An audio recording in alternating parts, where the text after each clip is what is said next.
সকাল সকাল এমন ভর্তা যদি তোমরা তৈরি করে খাও তাহলে সকালটাই জমে যাবে। আজকে আমি তোমাদেরকে পটল ভর্তা করে দেখাবো। ভিন্ন স্বাদের এই পটলের ভর্তা তোমাদের আশা করি অনেক পছন্দ হবে। ভর্তার জন্য পটলগুলো এভাবে আমি এপিট ওপিট করে সুন্দর করে পুড়িয়ে তুলে নিচ্ছি। এবার সাথে আমি পুড়িয়ে নিচ্ছি 3টা টমেটো এবং মোটা মোটা সাইজের 2টা রসুন। দেখো আমি রসুনগুলো এবং টমেটোগুলাও এভাবে সুন্দর করে এপিট ওপিট করে পুড়িয়ে নিব। দেখো ছাঁক দিয়ে নিচ্ছি। দেখো তোমরা, এবার আমি রসুনগুলো ছেঁকে নিচ্ছি, সাথে অ্যাড করে দিচ্ছি গোটা গোটা সাইজের পেঁয়াজ।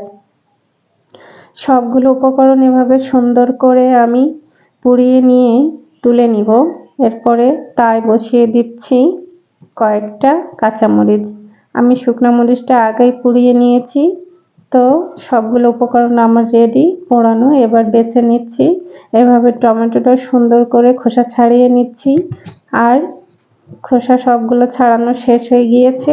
এবার পটলের খোসাগুলো এভাবে যতটুকু পরিষ্কার করা যায় ছাড়িয়ে নিব। ব্যাস, সবগুলো রেডি।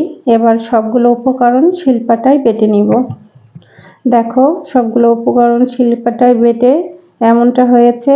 এবার এতে অ্যাড করে দিব পরিমাণ মতো লবণ এবং খাঁটি সরিষার তেল। ব্যাস, ভর্তাটা রেডি হয়ে গেল। এবার খাইতে খাইতে বিদায় নিব। তো ভর্তাটা কিন্তু অনেক অনেক মজা হয়েছিল। যারা যারা খেয়েছে সবাই অনেক প্রশংসা করেছে। তোমরাও এভাবে ভর্তা করে ট্রাই করবে, আশা করি তোমাদের অনেক বেশি ভালো লাগবে।